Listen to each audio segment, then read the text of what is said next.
Secretária de Biodiversidade e Florestas do Ministério do Meio Ambiente, Ana Cristina Fialho de Barros. Bom dia. Muito obrigada, senadora Ana Amélia. Muito obrigada a senador Bernardo Lira. É um prazer estar aqui. É um prazer ter na audiência pública esse público tão expressivo de representantes da pesca. Foi um prazer ver a sua capacidade de navegar no território brasileiro e nomear todos os estados. Eu queria entender qual foi a sua lógica, a lógica do conhecimento. Só meus parabéns. Para nós do Ministério do Meio Ambiente, essa agenda aqui de discussão do papel dos grandes empreendimentos para o desenvolvimento do país, ela é central. O Brasil tem uma agenda de crescimento que aos poucos se realiza, e os grandes projetos de infraestrutura chegam. E que bom que chegam. E talvez a gente, nesse momento, tenha tido uma pequena redução de velocidade, mas a gente espera que o ritmo de crescimento e de desenvolvimento do país, especialmente da área de infraestrutura e energia, seja retomado, e a gente acredita que isso não é necessariamente um problema para o meio ambiente. Isso pode ser uma grande oportunidade para o meio ambiente e, ao mesmo tempo, tem que ter o meio ambiente inserido nessa agenda de desenvolvimento do país. E aí, para nós, do lado ambiental, e eu imagino que seja a mesma causa dos pescadores, senhor Eliseu, a inserção ela não é reparadora. A gente não pode buscar formas de consertar um probleminha que aconteceu como um remédio associado ao projeto de infraestrutura. A concepção dele tem uma inserção no território que deve ser estruturante do desenvolvimento. E aí a gente está falando de planejamento. Aí a gente está falando de um projeto de petróleo e gás, ou de mineração na parte marinha, ou da parte portuária, que precisa, na sua concepção, entender que transformações positivas ele pode trazer para aquele território. Com essa abordagem de um planejamento mais sofisticado, é que a gente tem visto uma evolução de postura do Ministério do Meio Ambiente, que não é mais só o Ministério do Meio Ambiente da Amazônia, não é mais só o Ministério do Meio Ambiente que trata de unidades de conservação, mas sim de uma agenda mais ampla. Não é só o Ministério do Meio Ambiente que já faz muito tempo indica o como fazer, ao invés de dizer o não fazer. Para além disso, é um Ministério de Meio Ambiente hoje que tem uma inserção na economia nacional, seja para permitir que a balança comercial do país tenha segurança, quando o grão ou o gado podem já, em várias regiões, e vão poder muito em breve dizer eu exporto sem desmatar, eu exporto e preservo a água, isso é advento do Código Florestal e do Cadastro Ambiental Rural, assim como é aquela agenda da economia onde nós queremos nos inserir com a restauração florestal. Um país desse tamanho, tropical, com a nossa diversidade, pode desenvolver uma indústria florestal que gera emprego, que gera renda, em cima de um patrimônio natural. Temos a agenda da biodiversidade, a gente tem várias agendas de inserção numa discussão nacional, que é igualzinha a essa que a gente tem aqui para a parte da pesca. Que eu vou começar, só para a gente poder entender um pouco melhor, onde entra o Ministério do Meio Ambiente, né, Fábio, na gestão da pesca. A nossa primeira inserção é tratar do nosso principal objeto, nossas espécies, a nossa biodiversidade. E é por isso que a gestão do meio ambiente na pesca começa com a edição de lista de espécies ameaçadas de extinção. É a partir desta lista e de quem não está nessa lista que a gente tem toda uma parceria estruturada com o Ministério da Pesca, desde muito recentemente, numa estrutura de gestão participativa através de 12 comitês permanentes de gestão da pesca, onde vem a sociedade, vem o especialista debater as regras do nosso ordenamento pesqueiro, é que a gente segue monitorando a qualidade ambiental da produção pesqueira. Por causa do meio ambiente? Também. É porque se o produtor, num esforço individual ou localizado, realizar uma sobrepesca, é a atividade econômica dele que está em risco.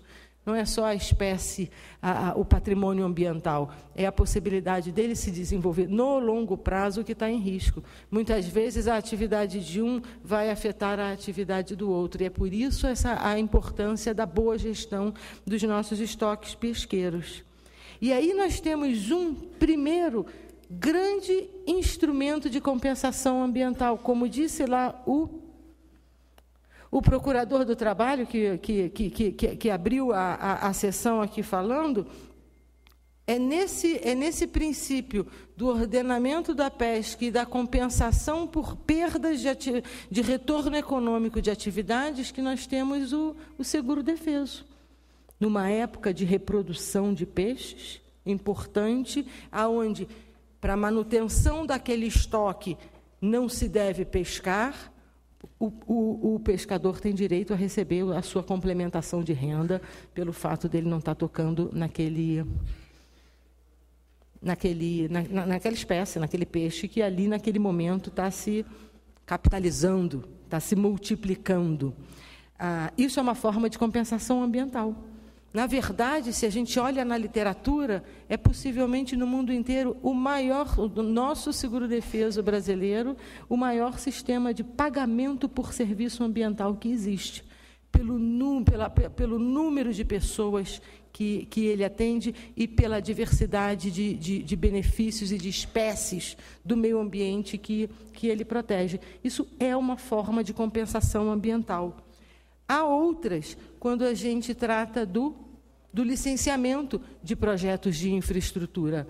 Um pescador que é afetado diretamente por um empreendimento, aquele que tem que deixar de pescar porque o peixe saiu por conta do abalo sísmico, ele está no centro de um impacto direto de um empreendimento. Disso, o licenciamento ambiental dá conta. E aí, para a gente entender aonde entra o licenciamento ambiental, o planejamento do projeto de infraestrutura e a compensação, 3 elementos que eu falei aqui, tem um raciocínio muito simples que na literatura os acadêmicos batizaram de hierarquia da mitigação. É como você fazer os projetos de potencial impacto ambiental terem o menor impacto ambiental, ou até não terem impacto ambiental, ou, muito pelo contrário, terem um impacto positivo no ambiente. A coisa é muito simples. Ela começa, como eu fiz aqui no meu discurso, com o planejamento. Quando você planeja bem, você evita impacto. Então, você começa nem causando o problema. E aquilo que eu falava, de a gente ter uma abordagem estruturante e não reparadora. Em vez de causar o problema e tentar resolver, vamos evitar que este problema seja causado. E evitar que um problema para o pescador seja causado é trazer a pesca para uma discussão do planejamento dos projetos de infraestrutura. A gente tem exemplos disso no país, e eu vou dizer de 2 exemplos recentes que têm as suas complexidades e as suas sensibilidades. Eu vou dar um só, que eu acho que vai ser muito mais claro para vocês: Plano de Desenvolvimento Rural Sustentável do Xingu. O plano de desenvolvimento que foi elaborado a partir da hidrelétrica de Belo Monte, no Xingu. Um plano com um orçamento grande que visa estruturar o desenvolvimento da região. Lição que a gente tem desse processo: começar antes. Ter um plano de desenvolvimento rural sustentável antes do empreendimento começar a chegar no campo. Pois planejamos bem, evitamos impactos, trazemos as intenções de desenvolvimento local para a fase de concepção do projeto. Ótimo. Segunda etapa, vamos realizar o projeto, vamos fazer o projeto. Fazer bem. Fazer com o menor impacto possível. Do lado ambiental, quem trata disso é o licenciamento. O planejamento já está feito. O licenciamento não trata do planejamento. Ele vai tratar de como fazer bem aquele empreendimento, se ele pode ou não ser localizado naquela região e quais são todas as medidas que vão reduzir o seu impacto. Só que há medidas que a gente não consegue quantificar. A gente não sabe quais são. Há medidas que a gente não sabe como elas podem crescer no tempo. E é por isso que foi instituído em 2000, na Lei do Sistema Nacional de Unidades de Conservação, um termo, e aí eu vou usar compensação ambiental, para a gente poder se organizar aqui, com letra maiúscula. Esta compensação ambiental com letra maiúscula, porque ela é um instrumento previsto na lei, ela é um pagamento em função do grau de impacto ao sistema de unidades de conservação por aquilo que a gente não sabe definir, por aquele impacto não concreto. Porque, se ele é concreto, ele tem que ser resolvido no licenciamento. Se o meu empreendimento derruba 5 árvores, eu tenho, e o licenciamento me manda, plante 5 árvores. Se o meu licenciamento perturba uma comunidade de pescadores de 300 pessoas, ele tem que ter, na sua licença, medidas de compensação, e aí, letra minúscula, para aquele empreendimento. Isso é impacto. Isso é impacto, isso é compensação dentro do licenciamento. A compensação ambiental, que me pareceu estar sendo referida aqui algumas vezes, é uma compensação instituída em lei pelo impacto que a gente não consegue mensurar. E é por isso que hoje ele não vai para o pescador. Ele vai para as unidades de conservação, como ele foi definido por lei. Só que o processo de planejamento e licenciamento do empreendimento permite, sim, que a gente possa ter um diálogo aproximado entre a pesca e a concepção dos empreendimentos, para que esse estruturante da atividade da pesca, essa garantia de que, ao final do processo, essa atividade econômica e esse grupo social não está prejudicado, isso é plenamente possível. E aí eu tenho as minhas dúvidas se a abordagem devia ser compensatória, que, de novo, ela é de uma reparação. Eu acho que ela devia ser estruturante, desde o início, quando a gente olha para uma região e reconhece o potencial socioeconômico da atuação de pescadores num determinado local. Eu recebi aqui a plaquinha de tempo esgotado, vou parar por aqui, quem sabe em perguntas e respostas a gente pode esclarecer mais alguma coisa. Obrigada, doutora Ana Cristina Fialho de Barros. Abriu uma janela para um debate no tema. Eu, antes de passar a palavra ao senador Donizete, é uma questão de ordem, porque eu preciso, então, que o senhor use o microfone da tribuna ali, porque nós temos, como aqui o auditório tem uma estrutura técnica de transmissão diferente da nossa comissão, o número de pessoas participando. Eu queria até que a TV Senado mostrasse a plateia, o auditório, com tantas pessoas que vieram de longe para prestigiar a audiência pública, que é de interesse da categoria dos pescadores aqui, para mostrar ao senador Benedito Lira o requerente dessa comissão. Então, os nossos cinegrafistas podem mostrar aí ao Brasil essa audiência pública e o tamanho e a relevância dela. Com a palavra o senador Donizete, brevemente, porque temos ainda os outros expositores a falar, senador. Não, serei muito breve, presidente. Bom dia a todos. Parabéns ao senador Benedito Lira pela audiência. Como eu tenho que presidir a comissão, a CPI do CARF, agora, eu quis fazer uma consideração e foi muito boa a palavra aí da representante do Ministério do Meio Ambiente, mas eu queria ponderar o seguinte em relação a investimentos de hidrelétricas. A gente desaloja os ribeirinhos, que são pescadores, tem uma atividade agrícola permanente, porque aquele sistema, o ecossistema, permite, né, refertiliza ano a ano a margem do rio pelas enchentes, e depois a gente desestrutura, leva ele para a Chapada e coloca lá. Então a gente precisa repensar isso. Mas mais recentemente eu observei duas coisas que me parece também muito importante ser observada, que é o desaparecimento das vazantes. Nas hidrelétricas, desaparecem as vazantes por duas razões. Uma, que os rios afluentes, no percurso da represa, vira parte do lago. E após a barragem até o rio abaixo, chegar em outra barragem, como é o caso do Tocantins, você também desaparece com as vazantes, porque como o rio não enche mais, ele é controlado, a água que vem do afluente não represa, para poder provocar as chamadas vazantes. Isso traz dois problemas do meu ponto de vista. Primeiro, as enchentes nesses afluentes são mais fortes, eles levam toda aquela fertilidade que poderia decantar ali para o leito do rio, inclusive assoreando o rio.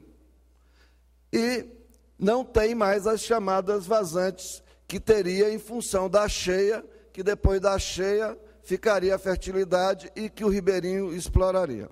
Do meu ponto de vista, uma solução para isso é que os ribeirinhos, os pescadores, possam ser sócios do empreendimento. E uma outra posição é que, ao reassentá-los, que sejam reassentados à margem do lago. Não lá na Chapada, longe do lago, fora da cadeia produtiva da água que ele está acostumado. É óbvio que a gente vai ter que requalificá-lo para criar peixe no sistema de piscicultura, né, de tanque-rede e etc., mas ele vai ficar em contato com a água e não isolado na Chapada, como tenho visto no Tocantins, nos assentamentos de reassentamento das hidrelétricas. Então, essas considerações que eu queria fazer, presidente, e vou ter que me retirar, peço desculpa, mas parabéns mais uma vez à presidente, ao senador Benedito Lira, a todos nós, por essa audiência que eu considero extraordinária. Obrigado. Obrigada, senador Donizete. Eu queria informar a resposta e as ponderações feitas pelo senador Donizete Nogueira. A doutora Ana Cristina responderá na hora que começarmos os questionamentos, para não então a senhora vai responder posterior às indagações do senador Benedito, que pelo regimento ele é o requerente, tem preferência, depois segue-se o senador Moca e os demais senadores presentes, que pela ordem de chegada aqui o senador Dário Berger e o senador Paulo Rocha. Eu passo a palavra agora então ao doutor Fábio Issa Vieira Azim, que é secretário de Planejamento e Ordenamento da Pesca do Ministério da Pesca e Aquicultura. Alô, sim. Bom, muito bom dia a todos e a todas aqui presentes. Muito bom dia, senadora Ana Amélia, senador Benedito de Lira, senhor Nicodemos, o procurador do trabalho da Procuradoria Regional do Trabalho da 7ª Região, senhora Ana Cristina, secretária de Biodiversidade, os meus amigos Abraham Lincoln, Armando Borli e o meu colega de profissão, Eliseu Augusto Brito. É uma grande honra para mim estar aqui nessa oportunidade para falar de um tema de tão grande relevância como é a questão das compensações e das multas ambientais em relação à atividade pesqueira em decorrência de empreendimentos que se realizem nos ambientes aquáticos, não apenas na área marinha, mas também em águas interiores. Nós preparamos uma breve apresentação dos impactos que a atividade pesqueira sofre em razão de vários empreendimentos, e o nosso diretor, já está aqui, sim, e o nosso diretor de pesca artesanal, Vladimir Formiga, vai fazer a apresentação em um instante, após eu tecer algumas considerações iniciais aqui. E eu acho importante nós termos essa apresentação para que nós compreendamos um pouco melhor o alcance e o impacto na atividade pesqueira, e algumas pontuações que eu gostaria de fazer. A primeira delas é que é muito importante nós refletirmos sobre a pertinência de se compensar a atividade pesqueira em razão dos impactos ambientais, porque nós temos que lembrar, quando nós tratamos de ambientes aquáticos, os maiores impactados são exatamente os pescadores e as pescadoras, é a pesca artesanal e a pesca industrial, porque não apenas esses empreendimentos têm um impacto no ecossistema, no ambiente do qual eles dependem, mas afetam diretamente as espécies que eles pescam. Então, eles são duplamente atingidos por esses empreendimentos, são os pescadores e as pescadoras que são mais duramente atingidos e, portanto, deveriam ser o alvo preferencial dessas compensações. Importante também a gente aqui ressaltar que, quando a gente trata da pesca, nós não estamos tratando apenas da atividade econômica. Isso é um aspecto que ficou muito claro quando recentemente nós negociamos e concluímos um acordo da Organização para a Alimentação e Agricultura das Nações Unidas sobre pesca artesanal e pesca de pequena escala, em que ficou muito claro que a pesca, muito mais do que uma atividade econômica, ela é, sobretudo, uma atividade que afeta diretamente os meios de vida, a sobrevivência, o dia a dia, o trabalho, a segurança alimentar de milhões de pessoas no Brasil e de dezenas de milhões de pessoas, se não centenas de milhões de pessoas em todo o mundo. Importante também a gente lembrar que os impactos que se dão nos ecossistemas aquáticos afetam não apenas a pesca artesanal, como a pesca industrial, afeta toda a atividade pesqueira, lembrando que as tripulações das embarcações industriais, elas são formadas também por pescadores. Então, todo o setor pesqueiro é atingido de forma igualitária, digamos, em função desses empreendimentos. Gostaria de fazer uma reflexão adicional de que, no momento em que os empreendimentos afetam a atividade pesqueira, afetando o ambiente aquático e afetando as espécies das quais a atividade depende, afeta duplamente, porque nós temos, por exemplo, como tivemos recentemente, a inclusão de várias espécies aquáticas como ameaçadas de extinção, não pela atividade pesqueira, mas ameaçadas de extinção pelos empreendimentos que colocam essas espécies em ameaça. Mas, mais uma vez, quem é o principal atingido por uma proibição de atividade em razão de uma espécie estar ameaçada por um empreendimento de infraestrutura? São os pescadores, são as pescadoras que não têm mais ali a condição de continuar exercendo o seu ofício, e também é disso que se trata, e nós temos que manter em mente isso. Isso é um aspecto extremamente importante. Não se trata apenas de compensar o pescador e a pescadora e arrumar algum outro tipo de atividade onde ele possa continuar sobrevivendo. A gente não está tratando aqui, quando se fala de compensação ambiental para o pescador e pescadora, não está se tratando da sobrevivência apenas, está se tratando da preservação da cultura do pescador, das suas tradições e do direito que ele tem de continuar vivendo e exercendo o seu meio de vida como seus antepassados fizeram. Então, é importante que a gente tenha isso em mente também. E também é importante que a gente tenha em mente, é muito interessante que nós estejamos aqui na Comissão de Agricultura e Reforma Agrária, porque essa reflexão fica ainda mais fácil. Imagine, senadora, senador, que um agricultor, um pequeno agricultor, que cultive lá a sua horta, o seu campo, e que cultive tomates e que passe 6 meses ali cultivando o seu tomate, e na hora que ele vai colher o seu tomate, as suas caixas de tomate, ele acorda de manhã, não, agora cultivo de tomate é proibido. o que é que ele vai fazer com aquele tomate todo que ele plantou. Então, essa parece uma coisa absolutamente esdrúxula, né, para quem vive da agricultura. Não, isso é impensável, como é que se pode viver dessa maneira? Mas esse é o dia a dia, é a realidade que, infelizmente, o setor pesqueiro hoje está atravessando no país. Nós vivemos um momento de insegurança jurídica, como talvez nunca tenhamos vivido nesse país antes. O pescador sai para o mar sabendo que pode desembarcar uma espécie ou outra, mas não sabe quando chegar se ele vai ser punido ou não por aquilo que ele pescou. Ele sai como pescador, volta como... Ele sai como pescador e volta como contraventor. É a realidade, e isso é uma realidade que nós estamos enfrentando. Me permita, Ana Cristina, eu tenho que lhe dizer que é pelo seguinte: isso está acontecendo hoje no Rio Grande do Sul, por exemplo. Então é uma realidade, porque até a sexta-feira de tarde, espécies como o tubarão azul, por exemplo, não estavam proibidas no Rio Grande do Sul. Hoje já estão, porque saiu eliminada da justiça. Então, eu não estou culpando ninguém aqui, não estou dizendo que a culpa é do meio ambiente aqui, de jeito nenhum. O que eu estou dizendo é que o país o setor pesqueiro vive essa situação de insegurança jurídica. Eu não estou aqui querendo responsabilizar ninguém, por favor, secretária. Tá? Aí a responsabilidade, obviamente, de cada um tem que ser refletida por cada um.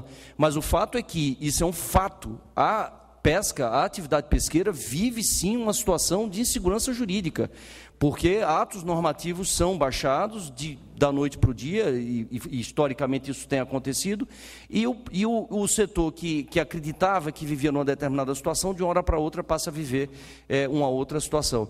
Acredito que nós tenhamos, e agradeço, secretária, a sua referência aos CPGs, porque, de fato, nós estamos, acredito, vivendo um novo momento na atividade pesqueira desse país, a partir da construção de um novo momento no relacionamento entre, inclusive, o Ministério do Meio Ambiente e o Ministério da Pesca, que foi, de certa maneira, culminado pela publicação no início desse mês dos comitês permanentes de gestão, onde nós teremos a condição de debater e de construir todas as medidas relativas à gestão pesqueira, de forma a assegurar que essa situação de insegurança jurídica ela não volte a ocorrer por nenhuma circunstância. E essa insegurança jurídica não se dá apenas em relação a questões ambientais, também é importante pautar isso, se dá em relação a outros desafios relacionados a outros ministérios que também têm a função de exercer tarefas de fiscalização e de inspeção em relação ao Ministério da Pesca, e que, em alguns momentos, situações consideradas sedimentadas mudam da noite para o dia, por conta e por força de atos normativos que não são apenas do Ministério da Pesca e do Ministério do Meio Ambiente em relação à questão da gestão pesqueira, mas em relação a outros ministérios também. Então, isso é um fato. A pesca, infelizmente, vive uma situação de insegurança jurídica, que é uma preocupação muito grande, e acredito que essa reflexão não poderia deixar de ser feita nesse momento em que nós estamos aqui na Comissão de Agricultura e de Reforma Agrária. Gostaria também de fazer uma menção que eu acho importante na questão da mensurabilidade do impacto, do quanto o impacto é ou não é mensurável. No caso da pesca, é muito difícil fazer essa quantificação, é muito difícil, e por ser difícil, normalmente o pescador, mais uma vez a pescadora, é que termina sendo prejudicado, porque não há muito como se quantificar o impacto na pesca. Então, em muitos casos, é importante que se diga, o enfoque precautório nessas situações atua contra o próprio pescador, porque o enfoque precautório, do qual eu sou um defensor, ele está sedimentado na compreensão de que, na falta de dados, nós não podemos colocar as espécies em risco, mas também, na falta de dados, nós não podemos deixar de contemplar o possível impacto e provável impacto que uma determinada atividade vai ter na atividade pesqueira. Então, isso também tem que ser levado em conta, e entra exatamente aí na seara, no campo da imponderabilidade ou da imensurabilidade de muitos dos impactos que a atividade pesqueira sofre nesse país. E, para finalizar, antes de nós avaliarmos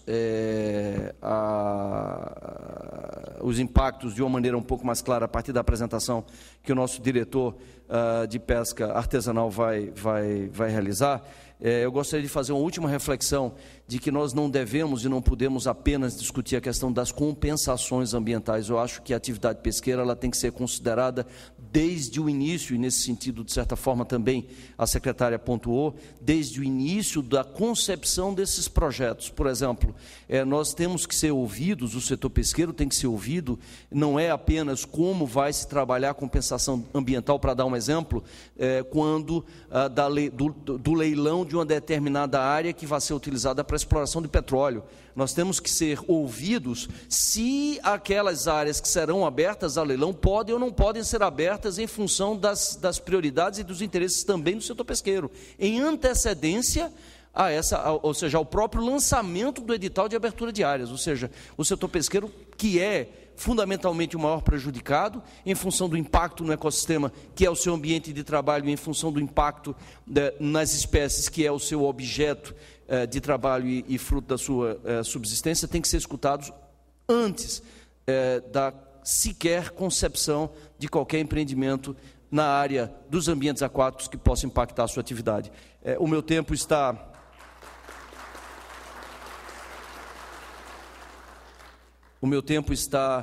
esgotado e eu gostaria agora de procedermos a uma breve apresentação. É breve, é uma apresentação breve apenas para compreendermos o impacto nos ecossistemas. Desculpe, na atividade pesqueira. O Vladimir Formiga. O nosso diretor da pesca artesanal é o Vladimir Formiga. Por favor, Vladimir.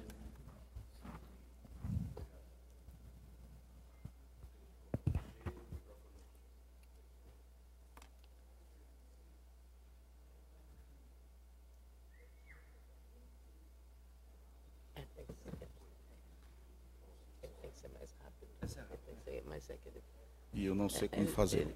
Bom dia. Obrigado, secretário, dileta senadora, por intermédio de quem eu saúdo a todos os meus amigos aqui presentes. Bom, a apresentação é bem sucinta mesmo, e a gente realizou um recorte nos tipos de empreendimentos que têm um impacto significativo na pesca, da seguinte forma: nós fizemos 2 recortes. O primeiro deles, que trata da exploração de petróleo e gás no mar, e o segundo, as usinas hidrelétricas. Ambas são atividades que são precedidas de exigência legal de licenciamento ambiental, com a respectiva elaboração dos estudos de impacto ambiental, enfim. Em se tratando de petróleo e gás, a gente conseguiu fazer uma divisão muito clara nas fases em que a atividade se desenvolve, e a primeira delas é a fase de exploração, em que se verifica a pesquisa por prospecção sísmica, que consiste em explosões de ar que podem comprometer ou alterar o ecossistema marítimo, e isso tem como consequência natural a restrição do acesso dos pescadores àquela área imediata em que se está fazendo a pesquisa de prospecção sísmica.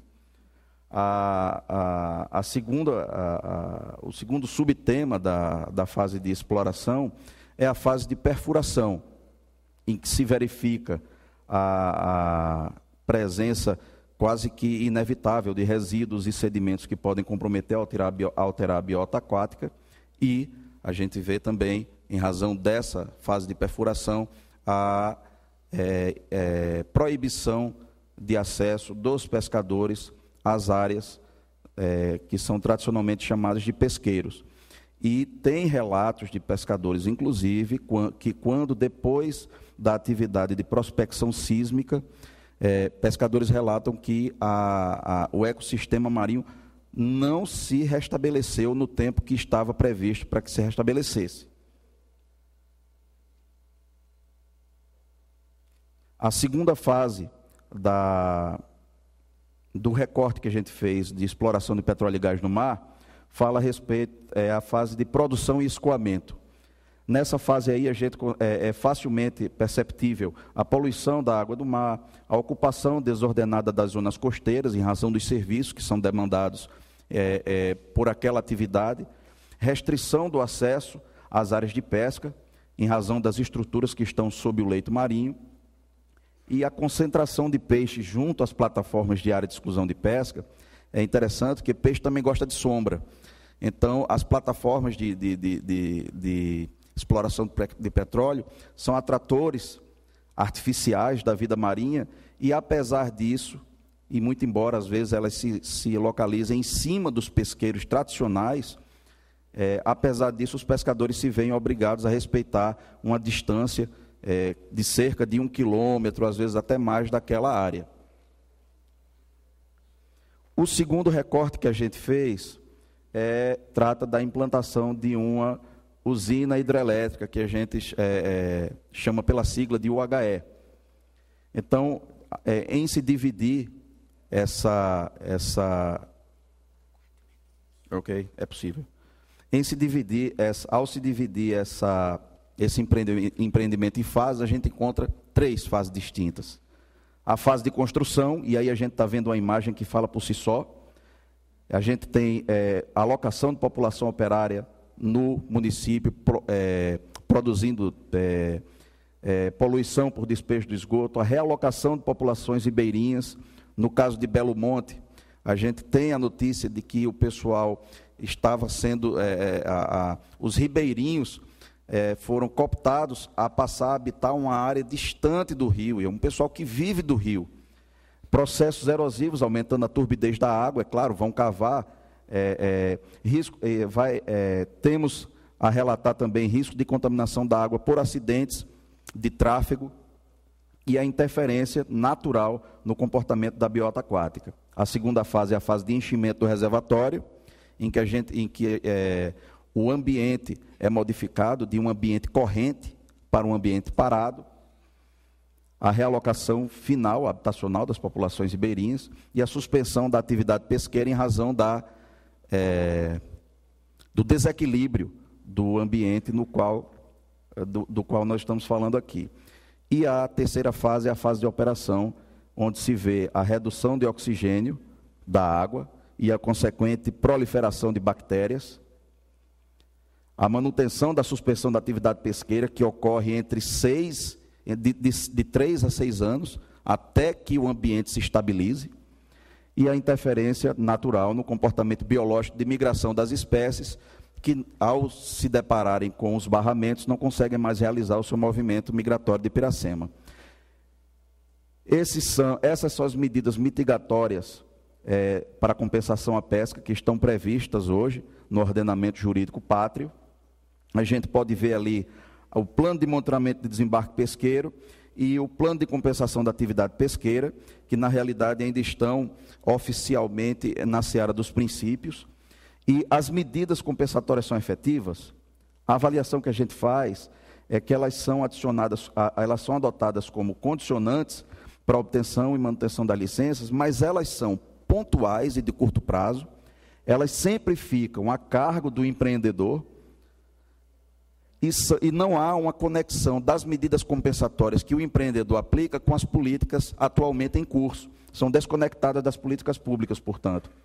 O exemplo do Fundo de Compensação Ambiental, na nossa avaliação, deve ser seguido pelo setor pesqueiro. É preciso que haja o Fundo de Compensação da atividade pesqueira nos mesmos moldes do Fundo de Compensação Ambiental, dada a complexidade socioambiental da atividade pesqueira e a necessidade premente de políticas públicas estruturantes para o setor, e não apenas locais, pontuais, e que fiquem a cargo da iniciativa privada. Essa era a nossa apresentação sucinta para dar início aqui para esclarecer eventuais dúvidas que tenham eventualmente ficado obscuras. Muitíssimo obrigado aos amigos e às amigas da delegação.